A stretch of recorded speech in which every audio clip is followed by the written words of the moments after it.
qu'est-ce qui t'a apporté de changer d'artilleur au métier, à un autre métier? Bien, le fait là, d'avoir fait de la course à pied pendant 3 ans, des choses comme ça, j'ai comme un peu perdu un peu la main dans l'artillerie. Puis moi, ben, je me suis dit, ben, à ce moment-là, je voulais profiter du moment de changer de métier parce que j'étais rendu là aussi.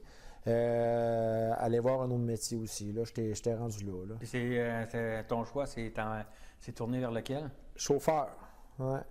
À ce moment-là... Explique-moi, c'est quoi le métier de chauffeur dans les Forces canadiennes? Ben, c'est énorme, un métier de chauffeur. Là, ça fait beaucoup de choses. Une fois que tu es dans le métier, tu as plein d'opportunités que tu peux faire. Ça fait penser un peu à l'artillerie, là, mais différemment. Là. Lorsque j'ai accepté de devenir chauffeur, moi, j'avais parlé avec l'adjudant-maître à Shiloh. Je voulais rester à Shiloh encore. Ça ne me dérangeait pas. On appelle ça un posting, là, pas un accommodation posting, là, mais je restais à Shiloh. À ce moment-là, nous, ce qui est bien au niveau de ce métier-là, c'est que il y a 2 branches de métier en partant, nous autres là-bas. Il y avait la section d'équipement lourd, qui est là, tout ce qui est loader, grader, ainsi de suite. Là, machinerie lourde qu'on voit sur la base ou dans les rues. C'est ça, la machinerie lourde, reconstruction de route, ainsi de suite, qu'on faisait à Shiloh. La deuxième section, elle, c'était autobus et camion remorque. Puis tu avais aussi là, 3 tonnes, 5 tonnes, ainsi de suite. Là. Puis ce qu'on appelle, ça ressemble un peu à une compagnie commerciale. Puis c'est une petite section, mais on avait qui était vraiment super bien. On était vraiment là, vraiment occupés. On était tout à partie là. Tu sais, Shiloh, Winnipeg, excusez, c'est environ 2 heures de route pour aller, puis c'est un 4 heures aller-retour. Fait qu'on faisait ça en camion quasiment tous les jours, là. Fait qu'on était assez occupés. On allait beaucoup en Saskatchewan, Edmonton, Wainwright, des choses comme ça. Comment sont considérés là, les francophones là, dans l'Ouest canadien? On est énormément appréciés. C'est sûr que on fait notre place comme tous et chacun. Là. Moi, j'ai jamais eu de problème en tant que tel. On était très appréciés. C'est sûr qu'il y a des moments qui sont plus difficiles que d'autres, mais on n'est pas les seuls là-dedans. Là. Mais tout ce changement-là, ça t'a ramené à Québec? Oui. Lorsque tu as été ramené à Québec, ça a été un posting promotion?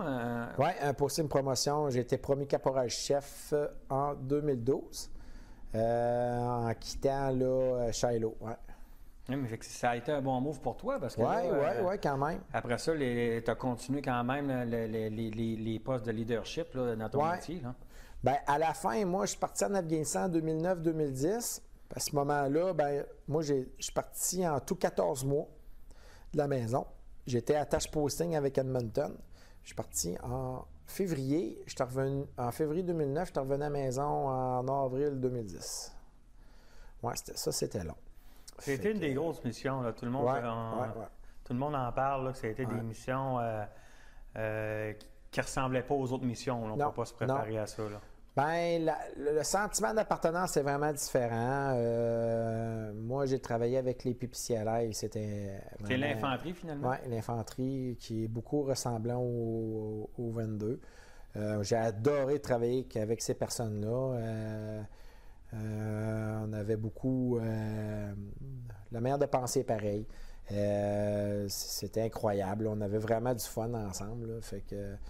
Mon métier, ce que je faisais là-bas comme tâche journalière, dans le fond, on était toujours sur la route, on se déployait pour amener là, la logistique aux gars, là, au front en avant, dans le fond. Il ne fallait pas qu'il manque de rien, fait que c'était c'est ça, c'est nous autres qui amenaient tout. Là. C'était vraiment essentiel là, à la mission. Très essentiel, puis on amenait souvent, là, on pouvait partir des 30 jours en opération là, avec là, l'infanterie. C'était pas l'infanterie, c'était avec les blindés, et ainsi de suite. Là. Fait que quand tu es revenu par la suite à Valcartier, tu étais encore à Valcartier, tu n'as pas bougé de là. Non. Tu accumules les postes de leadership. Je pense que tu ne dois pas rester tout le temps au même poste. Là. Non. Moi, quand je suis arrivé à Valcartier en 2012, J'étais arrivé, j'étais attaché à une section, la compagnie de service du 5e BNS. J'ai resté là 2 ans. Une fois que j'ai été faire mon cours d'enquêteur sécurité routière, parce que c'est ça qui est bien, parce que dans le transport, tu as des branches de spécialisation, puis nous autres, on en a une, c'est être enquêteur de collision. J'ai été faire mon cours en Ontario, à Borden, on avait une formation avec la police en Ontario, les OPP de ce temps-là. Est-ce que c'est une qualification qui est reconnue point de vue civil? Je crois que oui, avec la SQ, mais plus ou moins parce qu'on était encore à l'ancienne méthode dans le temps, beaucoup avec le crayon et la mathématique. Là, dans le fond, on faisait tous nos calculs avec le crayon. Puis au niveau police, ils étaient rendus déjà, eux autres, l'équipement comme l'arpentage un peu au niveau le plus informatisé. Là. Okay. Nous autres, on n'a pas vu ce côté-là, mais sauf qu'on le faisait, on faisait plus décortiqué, là. Eux autres, c'est sûr que lorsqu'il arrive des gros accidents sur l'autoroute, ils n'ont pas le temps de niaiser. Il faut que ça bouge. Là. Ils vont faire leur enquête, mais une fois qu'ils ont leur donné, ils ont fait leur marque, bien, eux autres, il faut que le trafic continue à avancer. Là. Mais j'ai vu un peu comment ça se passait. Là. C'est pas vraiment reconnu. Là. Mais ce qui nous aide beaucoup, c'est l'écrit des rapports, des choses comme ça. On a été reconnus, nous autres, au niveau 3. C'est déjà arrivé dans le passé que la police provinciale a demandé de l'aide, comme à Bagotville, sur certaines collisions, parce qu'ils ne pouvaient pas utiliser nécessairement leur mécanisme là, informatique, fait qu'ils ont été à mitaine. Nous autres, on dit ça à mitaine parce qu'on faisait beaucoup de ce temps-là encore. Fait qu'ils avaient perdu de la touch un peu à mitaine, fait qu'ils vous ont appelé pour être sûr que tout soit bien en ordre. Oui, c'est ça. Ouais. Le bon vieux backup de la mitaine est revenu. Ça reste tout le temps. Puis par la suite, tu as monté sergent. Oui, j'ai monté sergent. À quelle année? Mon Dieu, en 2016. En 2016, j'ai monté sergent. Mais avant que ça arrive, là, j'ai été travailler au 1er bataillon. Puis après, je suis parti en Pologne avec le 3e bataillon. OK, tu as été en Pologne avant d'être premier sergent. Oui, je suis parti comme caporal-chef en Pologne 2015-2016. Je suis parti 9 mois en Pologne avec le 3e bataillon. Puis la population là-bas en Pologne, c'était quoi le but de la mission là, de ton séjour, on peut dire, là-bas? C'était beaucoup une mission d'exercice avec d'autres pays. Là. Nous autres, on était à peu près là 300 militaires quand on était en Pologne. Le but là-bas, c'était l'entraînement avec l'armée polonaise. Les Américains, les Allemands, les Ukrainiens, ainsi de suite. Là, fait qu'on bougeait pas mal entre... C'était-tu à cause d'une tension qu'il y avait avec les frontières extérieures? Oui, bien dans le temps, c'était pour mettre une présence au niveau international là, dans ces coins-là à cause de la Crimée, à cause de la pression russe. Fait que ce qu'on faisait, c'est qu'on faisait des exercices internationaux avec d'autres pays pour montrer des présences là, militaires dans ces coins-là. Fait que moi, mon travail là-bas, c'était au niveau le transport logistique. Je faisais les enquêtes au niveau des collisions. Puis je faisais aussi là, la gestion de la flotte de véhicules là-bas qui était là, avec les Allemands. On avait une flotte de véhicules de location qui était à peu près là, entre 50 et 60 véhicules là-bas. Il fallait gérer là, le transfert de véhicules. Là. On était à peu près à 2h30 là, de l'Allemagne. Là. À peu près. Il fallait souvent aller changer les véhicules. Fait que tous ces postes je vais dire dirigeants, mais toutes les responsabilités que tu as eues en Pologne, tu as aidé pour ta promotion à ton tour. Oui, énormément, oui. Il fallait être très débrouillard parce que là-bas, ils ne parlent pas beaucoup anglais. En Pologne, ils parlent le polonais et le russe. Le russe, là, et les Allemands, autant surprenant que ça peut être, ils ne parlent pas tant que ça anglais. C'est beaucoup allemand. C'est sûr que quand tu arrives sur la base là, militaire en Allemagne, lorsque j'étais là-bas, ils parlaient anglais, là, mais normalement, là, la population, là, si tu leur parles en anglais, il y en a plusieurs qui ne comprennent pas pantoute. C'est vraiment surprenant. Là. Fait que sinon, ça a été quand même assez vite ce tour-là. On a fait 9 mois. Ça m'a permis de visiter Auschwitz. J'étais là-bas, j'ai visité plein d'endroits comme ça, puis c'était... c'est vrai que vous aviez des petites permissions de 96 heures là, pour ça. Oui, j'ai pris 4 jours de vacances aussi là-bas, là, ce qui m'a permis d'aller là, à Cracovie, là, des places comme ça. C'était incroyable. C'est des belles places qu'un coup qu'on est revenu dans le milieu civil, on peut plus se permettre de se promener partout dans le monde. Ça nous ramène un peu dans l'histoire aussi, parce que la Pologne, elle a subi là, des horreurs de guerre incroyables. Je pensais pas que c'était comme ça. Là. Mais c'était très intéressant. Il y a des affaires qu'on n'apprend pas tout le temps à l'école. Hein? Non. Mais c'est pas pareil quand on le voit. Non, vraiment pas, non. Puis, pour conclure, là, en terminant, là, puis on va être honnête, là, ça fait pas 2 jours qu'on se connaît. Là. Non. Quand on a chacun notre point de vue quand on sort des forces. Là. Puis toi, là, quand tu dis, OK, j'ai pris ma décision, dans tant de mois, ma carrière militaire là, va se terminer, j'ai donné ce que j'ai à donner.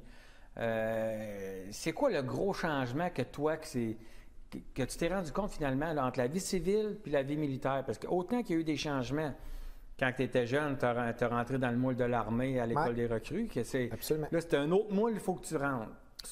Toi, as-tu de la misère à rentrer ou... Pas nécessairement. C'est sûr que c'est pas facile, là, parce que le moule va toujours rester là. Je pense que c'est plutôt l'ouverture, laisser les choses aller, je pense. Ça va faire depuis novembre passé que je suis sorti. L'armée m'a amené à beaucoup de choses. J'ai de très belles expériences. J'en ai des mauvaises et beaucoup de bonnes. Mais tu sais, en général, lorsque tu sors pour devenir civil, il y a tellement de choses, d'opportunités qu'on a qu'il faut réaliser aussi. Ça fait ça encore drôle de dire je suis rendu de militaire à civil? Oui, certainement des fois, mais je t'ai rendu là. Moi, dans mon cas, je t'ai rendu là. J'étais vraiment rendu là. Fait que te dire, me lever tous les matins, me dire, mon Dieu, ça fait bizarre d'être civil, pas nécessairement. Peut-être plus dire. C'est le mot, peut-être. C'est avoir l'uniforme sur le dos, ce que je faisais là, récurrent, là, qu'aujourd'hui peut-être qui me manque, là. Les bons amis que j'avais aussi, mais que j'ai encore. Ces choses-là, ça c'est quelque chose. Mais c'est toujours là, c'est juste que il faut prendre ça une journée à la fois. C'est comme ça qu'il faut voir ça. Mais tu sais... C'est pas la fin du monde, hein? Non. La vie civile peut tellement nous amener de belles choses. Il y a tellement du bon monde. C'est juste qu'il faut trouver sa place. Mais je pense que tous et chacun trouvent sa place au travers de ça, là. Fait que là, on va finir ça. Je veux que tu regardes ça avec moi un peu. Ouais. On va mettre une vidéo sur ton dernier métier de chauffeur. Ouais. C'est la vidéo là, je vais mettre quelques extraits. Puis tu vas voir aussi, c'est la vidéo que les forces canadiennes maintenant qui présentent aux jeunes pour OK, si tu veux t'enrôler comme chauffeur, regarde le petit vidéo de 2 minutes, ça t'intéresse, ça t'intéresse pas.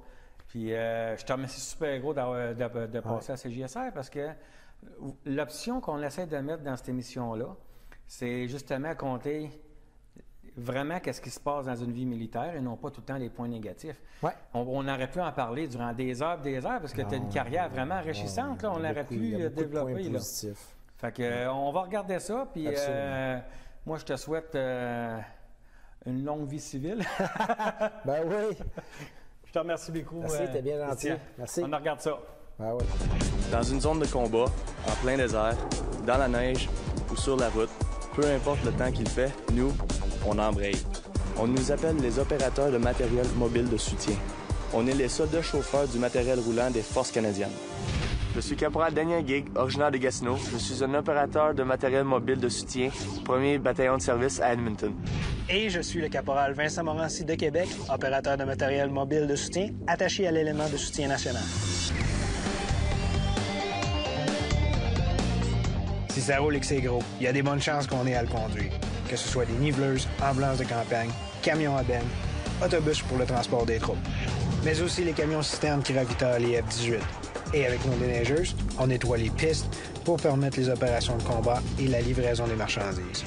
On transporte de la nourriture, du matériel de construction, des munitions. On livre aussi le courrier à nos troupes en déploiement. On aime vraiment faire de la route. Quand j'étais jeune, mon père il me laissait assis sur le siège conducteur. J'étais tout le temps là en arrière du volant à essayer de chauffer.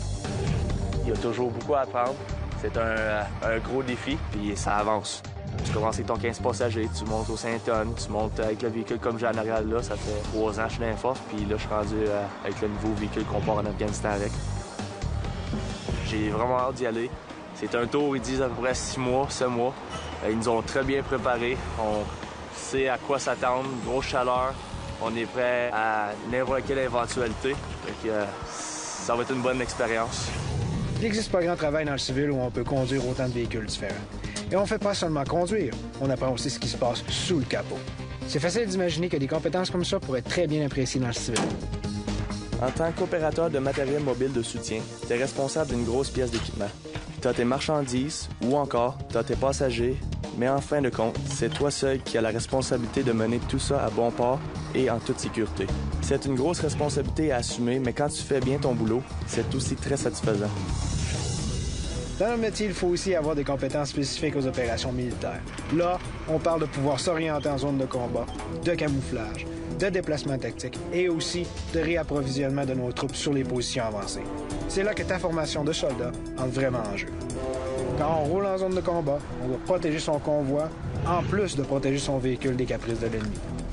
Nous, ce qu'on apporte, c'est tout ce qui est mission, vivre. On est capable de faire le même métier que n'importe qui. On est capable de tirer. On est capable même de faire les premiers soins si quelqu'un est en détresse.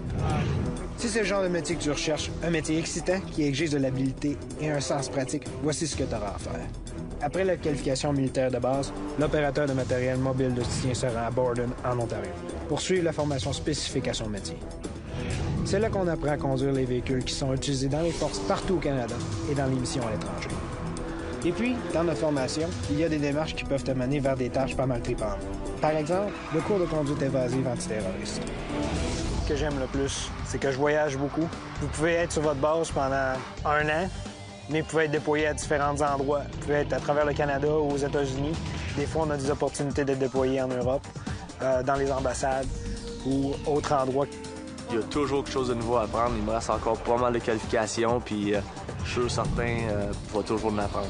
Pour moi, c'est comme une passion. C'est ma vie. J'aime beaucoup voyager, alors j'arrêterai pas.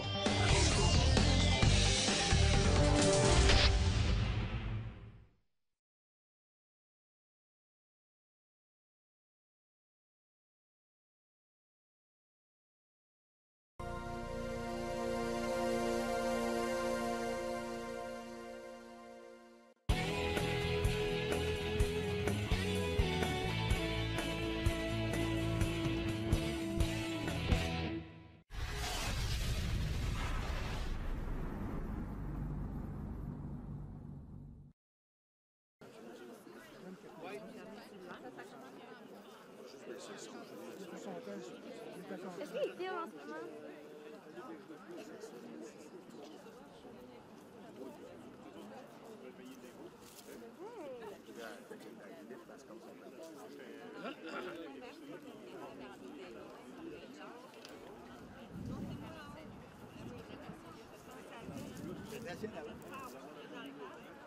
C'est pour les invités.